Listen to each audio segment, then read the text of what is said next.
यहाँ पे कि जो कोरोना था आपका वह जीवित था, वह क्या था, सजीव था।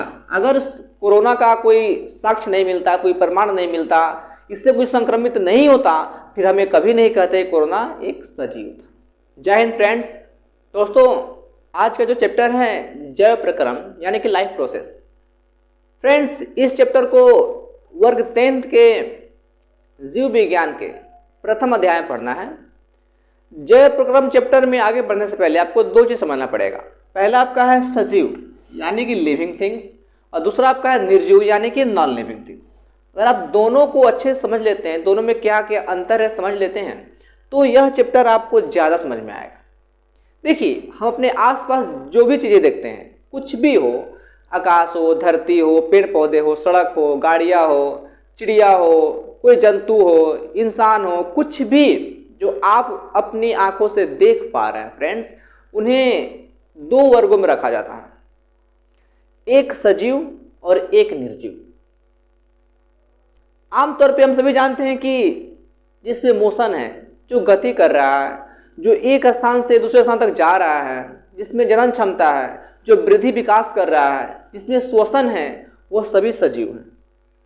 और जिसमें ना तो गति है, ना जनन है, ना श्वसन है, ना वृद्धि विकास हो रहा है, वो सभी निर्जीव आते हैं।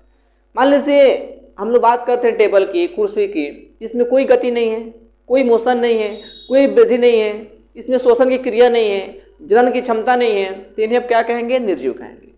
कोई इंसान, चिड़िया, कोई जंतु, इन सभी में क्या होती है फ्रेंड्स, गति होती है। इनमें क्या है, मतलब वृद्धि करने की क्षमता है, जनन करने की क्षमता है, तो ये सभी क्या होंगे, आपके सजीव होंगे। यहाँ पे आप सजीव और निर्जीव में अंतर समझें, ये सजीव कौन है और निर्जीव कौन। देखिए फ्रेंड्स, यहाँ पे एक चीज समझिए कि जब तक ये लक्षण आपको दिखाई नहीं देना, तब तक आप किसी भी जीव को सजीव नहीं मान सकते। मान लीजिए हम लोग बात करते हैं वायरस की, विषाणु की, जैसे अभी कोरोना वायरस आया हुआ था। फ्रेंड्स, हम किसी भी विषाणु या किसी भी वायरस को तब तक सजीव की श्रेणी में नहीं रख सकते हैं जब तक कि वह किसी जीवित कोशिका को संक्रमित ना कर दें। ध्यान रखिएगा, ऐसे ही किसी भी वायरस को, विषाणु को हम सजीव नहीं कर सकते। अगर कोई विषाणु है, कोई वायरस है, अगर वह किसी जीवित कोशिका को संक्रमित करके अपना उपस्थिति दर्शा दे, तो हम यहाँ पे यह कहेंगे आखिर विषाणु था, क्या था, सजीव था। तो यहाँ पे कोरोना ने क्या किया, अपनी उपस्थिति दर्शाया, सारी दुनिया में अपनी उपस्थिति दर्शाई, इसलिए हम क्या कहेंगे फ्रेंड्स यहाँ पे कि जो कोरोना था आपका वह जीवित था, वह क्या था, सजीव था। अगर कोरोना का कोई साक्ष्य नहीं मिलता, कोई प्रमाण नहीं मिलता, इससे कोई संक्रमित नहीं होता, फिर हमें कभी नहीं कहते कोरोना एक सजीव था। ओके फ्रेंड्स, यहाँ समझ गए कि सजीव क्या है और निर्जीव क्या है। सजीव क्या है, उसकी पहचान क्या है, सजीव बने कैसे, हमारा शरीर, आपका शरीर, किसी भी जीव का शरीर, किसी भी जंतु का शरीर कैसे बना हुआ है, हमको इसके बारे में जानना पड़ेगा। तो सबसे पहले देखिए क्या होता है, कोशिकाओं के समूह से ऊतक बनते हैं। आप स्टेप बाय स्टेप समझिए कि हमारा बॉडी बना कैसे हुआ। जैसे कि एक मकान बनता है, तो मकान में क्या होता है फ्रेंड्स, ईंट लगते हैं, सीमेंट है, कंकड़ है, उसका सरिया है। उसी प्रकार हमारा बॉडी भी बहुत सारे पार्ट से मिलकर बने हुए हैं। तो सबसे पहले क्या है फ्रेंड्स कि कोशिकाओं के समूह से ऊतक बनते हैं। यहाँ प्रश्न बन सकता है कि ऊतक किसे कहते हैं, तो आपका जवाब होगा कि कोशिकाओं के समूह को ऊतक कहते हैं। कोशिकाओं के समूह को ऊतक कहते हैं, आप इसको नोट कर लीजिएगा। नेक्स्ट है, ऊतकों के मिलने से अंग का निर्माण होता है। यहाँ आपका प्रश्न बन सकता है कि अंग का निर्माण कैसे होता है, तो ऊतकों के मिलने से अंग का निर्माण होता है। जी हाँ, ऊतकों के मिलने से अंग का निर्माण होता है। अगला है कि अंग के मिलने से अंग तंत्र बनता है। अब ये अंग तंत्र क्या है फ्रेंड्स, देख लीजिएगा। कोशिका के मिलने से ऊतक बनेगा, यानी बहुत सारे कोशिका मिल करके एक ऊतक का निर्माण करेंगे, बहुत सारे ऊतक मिल करके एक अंग का निर्माण करेंगे। उसी प्रकार बहुत सारे अंग मिल करके, यानी कि अंग के मिलने से क्या बनता है, अंग तंत्र बनता है। और ऐसे ही अंग तंत्र के मिलने से जीव या सजीव का निर्माण होता है। यानी कि हमारा जो बॉडी बना हुआ है वह अंग तंत्र से बना हुआ है, और जो अंग तंत्र है वह अंग से बना हुआ है, जो अंग है वह ऊतक से बना हुआ है, जो ऊतक है वह कोशिका से बना हुआ है। तो मूल रूप से मेन आपका होता है कोशिका। तो आखिर ये कोशिका क्या है फ्रेंड्स, कोशिका की है कि हम कैसे समझें कोशिका के बारे में फ्रेंड्स। तो देखिए, कोशिका जीव की रचनात्मक एवं क्रियात्मक इकाई है। इसके बिना हमारा शरीर की कल्पना भी नहीं हो सकती है।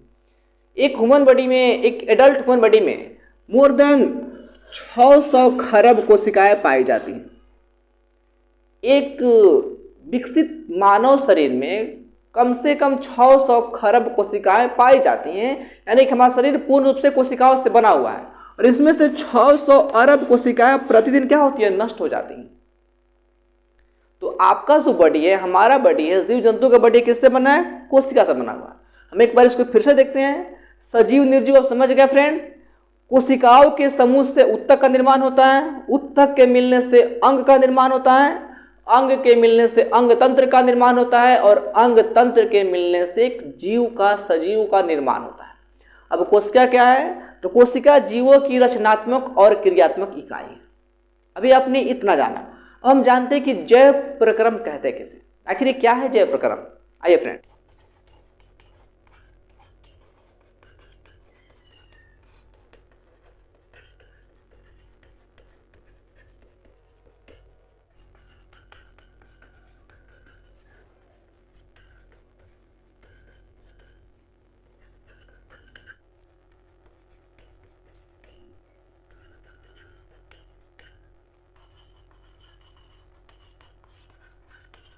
फ्रेंड्स, तो यहाँ पे सवाल बन रहा है कि जैव प्रक्रम क्या है, व्हाट इज लाइफ प्रोसेस। तो गाइज, वे सारी क्रियाएं जिनके द्वारा जीवों का अनुरक्षण यानी कि मेंटेनेंस होता है, उसे जैव प्रक्रम कहते हैं। जी हाँ, जैसे कि किसी भी चीज़ के टूटने फूटने में मरम्मत की आवश्यकता पड़ती है, चाहे आपका वाहन हो, गाड़ी हो, घर हो, सड़क हो, कुछ भी हो, सभी के क्षतिग्रस्त होने पे उसको मेंटेनेंस करना पड़ता है, रिपेयर करना पड़ता है। उसी प्रकार हमारा बॉडी भी है, इससे भी समय समय पे मेंटेनेंस की आवश्यकता पड़ती है, और उसी सभी क्रियाओं के सम्मिलित रूप को हम क्या कहते हैं, जैव प्रक्रम कहते हैं। ध्यान रखिएगा, हाँ, जब हम सो रहे होते हैं, जब हम नींद में भी हमारे शरीर का अनुरक्षण होते रहता है। ऐसा नहीं कि हम सो गए और हमारा शरीर का अनुरक्षण बंद हो गया, मेंटेनेंस बंद हो गया। अगर मान लीजिए हम सो गए, हमारा सांस भी रुक गया, तो मेंटेनेंस खत्म, टाटा बाय बाय। तो एक सोते हुए सजीव में भी अनुरक्षण यानी कि मेंटेनेंस का कार्य होते रहता है। अगर आपसे प्रश्न पूछा जाए कि जैव प्रक्रम क्या है, व्हाट इज लाइफ प्रोसेस, तो फ्रेंड्स आपका जवाब होगा कि वे सारी क्रियाएं जिनके द्वारा सजीवों का अनुरक्षण, अनुरक्षण थोड़ा सा शब्द आपको समझ में नहीं आ रहा होगा, शुद्ध हिंदी वर्ड है, तो वे सारी क्रिया जिनके द्वारा जीवों का अनुरक्षण यानी कि मेंटेनेंस होता है, उसी क्रिया को हम क्या कहते हैं फ्रेंड्स, जैव प्रक्रम कहते हैं।